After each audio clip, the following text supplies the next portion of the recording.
Dito actually ngayon ulit ako nag-vlog kasi nag-iba na naman yung aking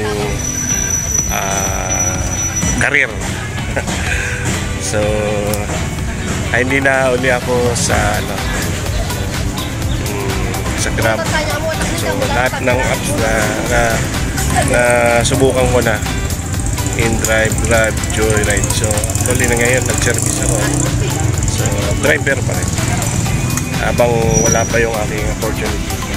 So ngayon pag-service ako dito sa Pampanga, sila Busing yan, so mga ka-best friend yan, mga bagong tropa.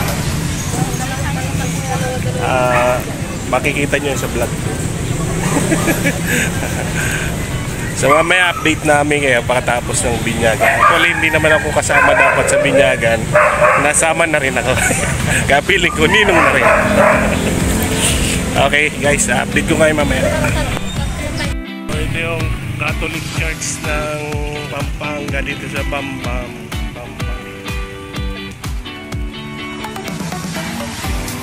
Halikinan kami ng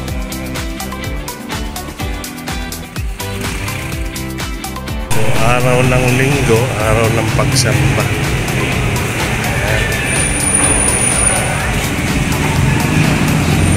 Ayan yung mga bibinyagan at ninong-ninang.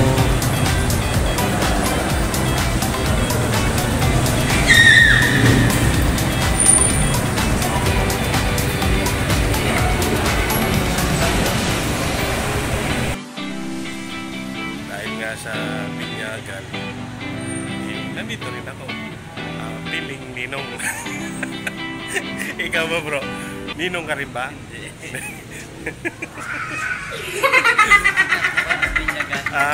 Ako niya pala yung binyagan. So, ang purpose lang talaga namin dito is yung taga-tikim. Taga-kain ng luto nila.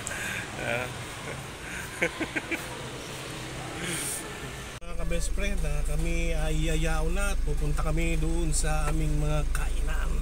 Woo! Let's go! So yun, dito na kami sa reception. So maraming ninong-ninang. Siyempre, of course, ako nakikininong din. So yeah, malapit na kami rito. Ito na yung time for lapang.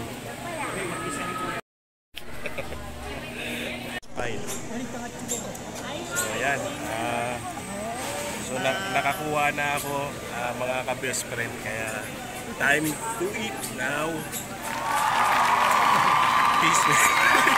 Vlogger po kasi ako, pasensya na po.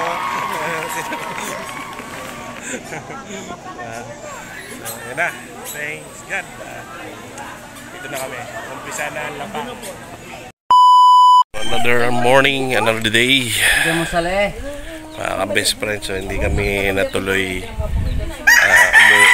ngayong umaga kaya magbubudol fight muna dito sa Pampanga kasi minsan lang magkita-kita tong mga magkakapatid na to.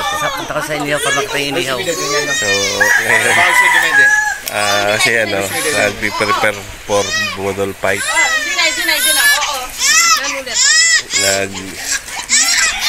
Prepare yung aming ship cook.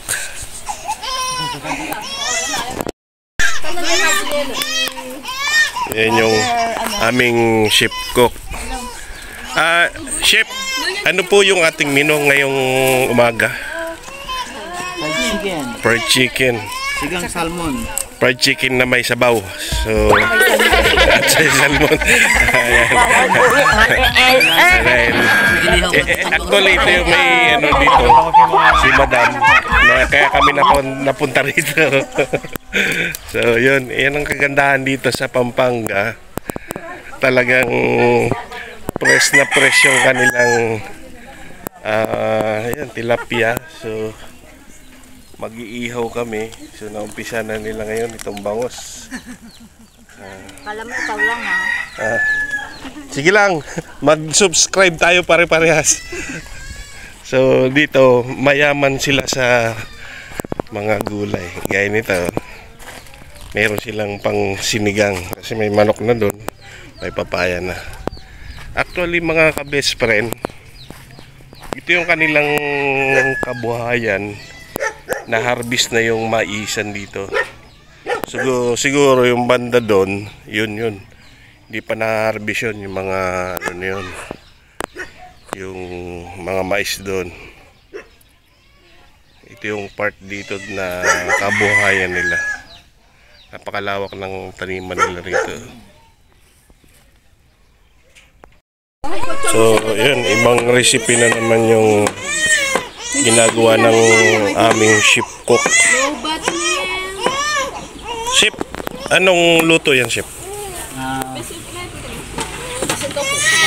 Ubo with pasit with tofu. Pasit bihon.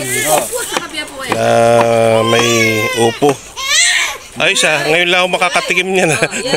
Halos kasi kadalasan ng pansahog ng pansit is yung repolyo. Repolyo. Dito iba, upo. Pwede rin yung dito. Kasi ito yung mas gusto nila. Ayun kailangan yung slice niya is pahaba.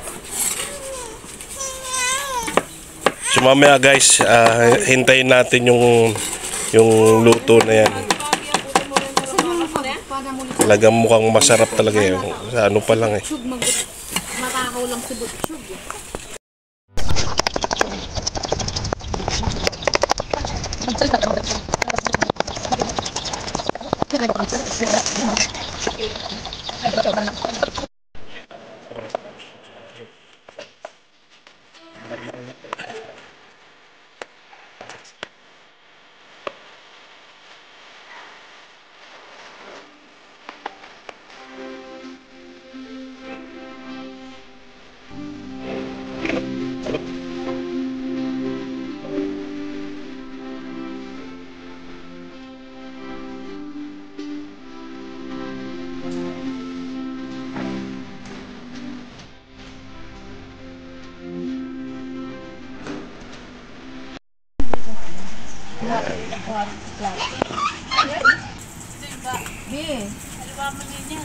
Kainan na, lapangan na to.